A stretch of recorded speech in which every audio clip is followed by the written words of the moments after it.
요즘에 분양가 계속 얼마 전까지 폭등한다고 했었죠. 집값 뛰니까 분양가도 껑충 올랐다. 1년 만에 21%. 땅값이 갑자기 막 1년 만에 21%가 올랐어요. 지금 택집이라고 엄청나게 많이 받는데 사실 굉장히 지금 분양가도 거품이 많이 꼈죠. 그래서 1년 만에 21% 오른 분양가는 말이 안 된다. 사실 평당 분양가가 3,300만 원이에요. 3평이면 1억이야. 말이 안 되죠. 그러면서 분양 가격이 오른 이유는 뭐예요?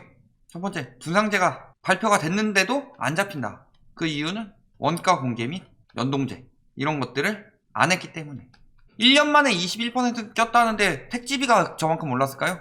보통 건축하면은 5, 60% 정도가 택지비가 먹고 그 다음에 여기서 한 30% 정도가 건축비가 먹고 그 다음에 한 10% 정도 가산비 붙는 건데, 그러면은 택지비만 3, 40% 올랐다는 건데 이게 지금 말이 안 되는 상황이죠. 자, 그래서 다른 건 몰라도 오세훈 시장 한 것 중에서 하나 되게 칭찬한 게 뭐예요?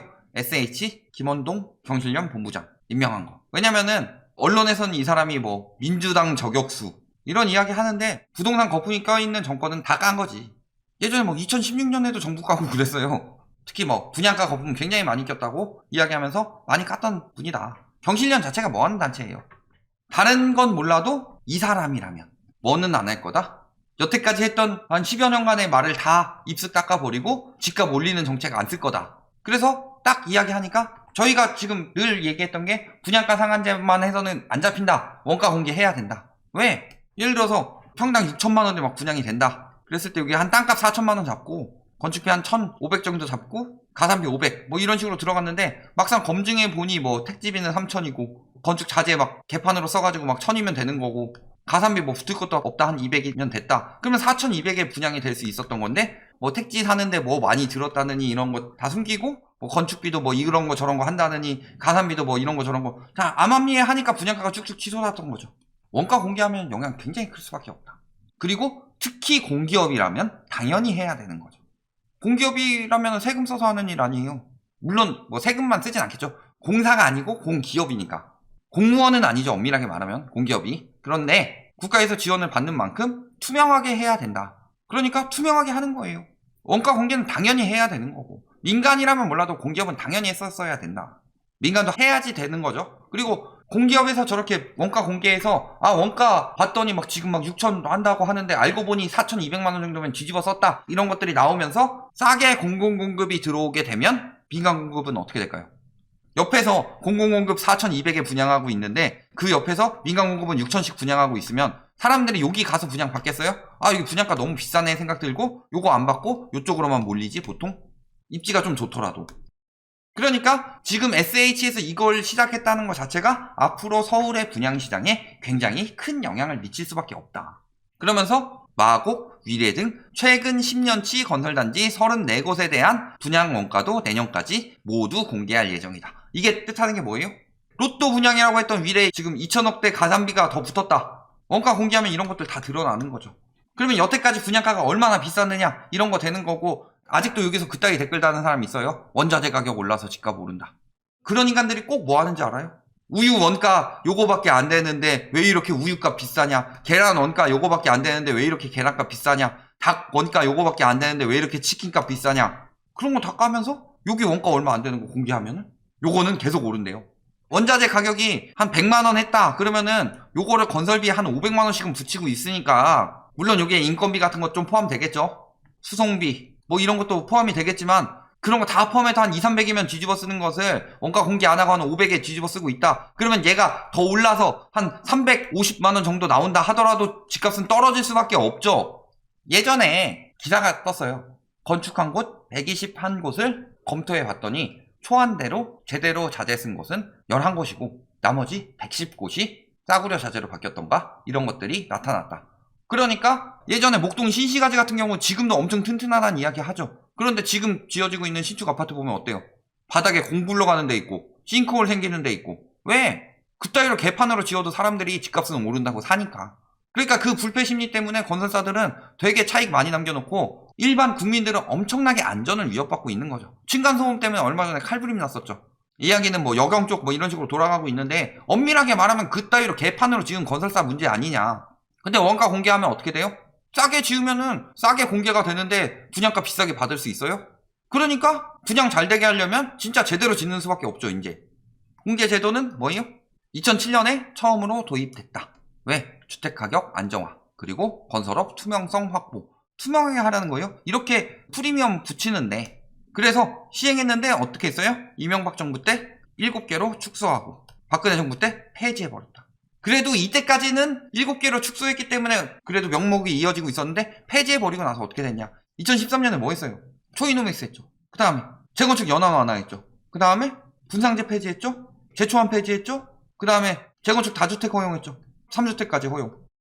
그러면서 분상제 폐지하면서 원가 공개 같이 폐지했다. 근데 재개정안이 통과했는데 아직까지 안 하고 있었죠. 공개 항목 확대했는데 아직까지 안 하고 있었죠. SH에서 이걸 시범적으로 먼저 하는 거다. 원가 공개 안 하면 예를 들어서 측정하는 항목이 한 200개가 있다. 요거 200개 중에서 10만원씩만 프리미엄 붙여도 2천만원이 돼요. 근데 그 정도 짜잘하게 속여도 답 나오죠. 이게 만약에 집 하나에 10만원씩 프리미엄 붙어서 2천만원이 올라갔다. 이게 만약에 1000세대짜리 대단지다. 그러면 얼마 붙어요? 200억. 이런 식으로 건설사가 엄청 차익을 남겨놓는다. 그러니까 고가 분양하죠? 그러면 분양가가 비싸요? 분양가가 비싸면 어디로 가요? 매매시장. 그러니까 매매가도 오르는 거다.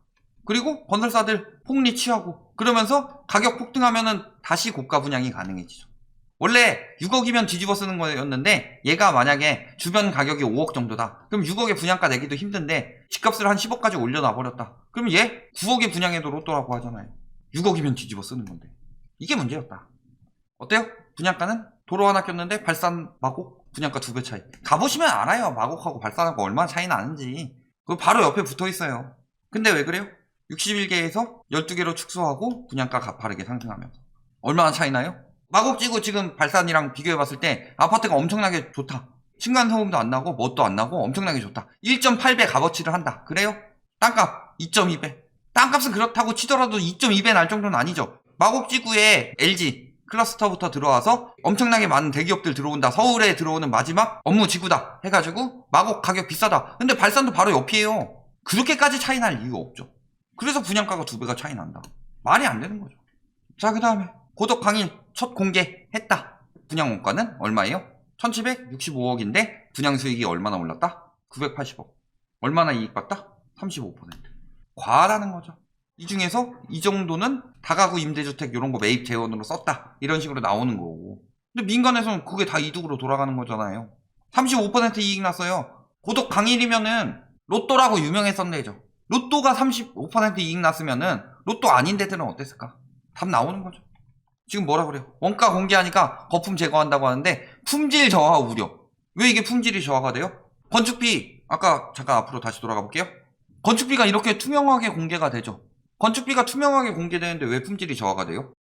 건축비 1,500만원 받아가지고 자재 싸게 바꿔가지고 1,000만원짜리 쓰고 있었는데 이게 1,000만원이다 드러나면은 어떻게 돼요? 1,500만원짜리 받으려면은 1,200, 300만원 정도는 써줘야지. 아, 그래도 쟤네가 조금 남겨 먹는다고 하더라도 이 정도는 이해해주는데 여기까지는 이해 수준을 넘었죠. 그러면은 건축비 이만큼 받을 때 이 정도는 써야 되는 게 건설사 입장에서는 부담이 되죠. 그러면 이 정도 가격을 받으면 얘보다 좋아질까요? 후져질까요?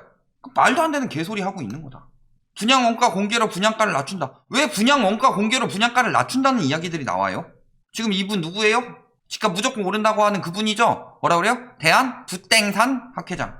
건설사들이 모여서 만든 단체에서 이 사람이 지금 요즘에 계속 대표로 이야기를 하고 있죠. 이분 이전에 권 교수 형이었고, 근데 분양 원가 공개로 분양가를 낮춘다라는 이야기를 했다는 것 자체가 뭐예요? 원가 공개 안 하면서 많이 챙겨 먹었다. 그거를 본인이 이야기하고 있는 거죠. 분양 원가 공개하면 분양가가 떨어진다 이 말을 한다는 것 자체가 그래도 영향 못 받는다 이런 이야기를 했는데, 분양가가 떨어진다는 말 자체가 건설사들이 원가 공개 안 하고 뒤로 많이 헤쳐먹었다. 이것을 건설사 집단인 거기 학회장이 나와서 이야기를 했다. 그럼 건설사한테 돌아갈 수익이 민간 수분양자한테 돌아가는데 반대하고 있는 거죠. 건설사의 이익만 대변해서 이야기를 하니까. 자, 이분 누구예요? 예전에도 똑같았어요. 2004년에. 4주택이라고 이야기 나왔지만 공동명의까지 하면 6주택 가지고 계신 분이고, 시장의 흐름 따라서 뭐 이렇게 늘어났다고 하고, 그때도 건사년 연구위원이고 얼마 전까지 국회의원도 하셨던 분. 분양가의 과다 이윤의 책임을 건설업체에만 귀속시킬 수는 없다. 누구한테 해야 돼요? 자, 원가 공개는 또 다른 행정비용을 유발시킬 뿐이며, 자, 행정비용 한 200억 나왔다고 칩시다. 그래서 원가 공개가 돼서 집을 사는 사람이 한 사람당 1억씩이라도 저렴하게 산다. 그게 2만 호 정도 된다. 건설사에 들어가는 2조의 이익을 국민들한테 넘겨서 그만큼 소비 여력을 늘리는 건데. 그리고 분양 원가가 기존 주택보다 낮다고 해서 주택 가격이 하락하지 않는다는 점. 저분 강적이 어디예요? 노태우 대통령 때 분명히 보여줬는데 지네 걸 지네가 까고 있는 거죠. 안정되다가 폐지하고 올라갔죠, 집값. 그리고 원가 공개 안내하고 바로 효과 안 나와요. 그 다음에 원가 공개 시작했죠? 쭉 멈췄고 하락세 나오다가 폐지하니까 또 폭등했다. 뭘 보고 얘기하신 거예요, 이 사람? 건설 마피아의 이익단체를 대변하고 있는 사람인데 전문가라고 이야기를 하고 있으니, 전문가라고 맨날 언론에서 데리고 오는 사람들이 다 저런 이익단체 대변인들이에요. 부동산학과 교수들? 이야기했지만 권 교수형 원래 부동산 학회장 출신이에요. 그러면 굉장히 편중된 정보밖에 전달할 수 없죠. 언론이 그렇게 하고 있다. 분양 원가 공개랑 별개로 지방은 이미 청약 미달 나고 있습니다. 이게 앞으로 수도권까지 올라올 거예요. 첫 번째는 뭐예요? 내년에 잔금, 중도금 대출 막는 거. 그 다음에 두 번째, 아마도 KB에서 내년에 다시 그렇게 할 가능성이 높습니다. 잔금 대출 기준을 지금 시세에서 분양가로 바꿨다가 연말에 되니까 대출 총량 맞추겠다 싶으니까 다시 시세로 했는데, 내년에 잔금, 중도금 다 총량에 들어가죠. 그럼 억제해야 돼요. 다시 분양가로 갈 가능성 굉장히 높다. 자, 그리고 내년에 사전 청약 주택 더 늘린대요. 사전 청약 주택의 장점, 패닉 바잉을 막을 수 있다. 이거밖에 없어요. 사실은 조삼모사인데 사전 청약 주택에 내가 당첨이 됐다. 그러면은 나중에 포기해도 되고 아니면 본청약 때 들어가도 되지만 요거 당첨이 됐어요. 그래서 한 5억짜리 아파트 있는데 비슷한 퀄리티의 아파트가 6억, 7억 정도에 나오면은 요거 당첨 안 된 사람들은 막 넣겠죠. 근데 요거 당첨된 사람들은 안 넣겠죠. 그 정도다. 자, 원가 공개. 문제는 근데, 자, SH는 공기업이라서 하는데 LH는 안 한다. LH 좀 까려고 이 기사 들고 왔습니다. 비리의 온상 LH가 왜 안 하냐. 원가 공개를 해서 투명하게 했으면 투명한 걸 증명하면 된다. 안 그래도 LH 지금 이미지도 안 좋은데 왜 안 해요? 많이 남겨 처먹고 있다는 거죠. LH의 의도는 의심해 봐야 됩니다. 결론, 분양 원가 공개는 뭐예요? 말 그대로 원가 얼마 나왔나 공개하라 이거예요. 투명하게 하자는 거죠. 근데 모든 곳에서 뭐라 그런다? 원가 공개하면 분양가 떨어진다. 즉 암암리에 헤쳐먹었다.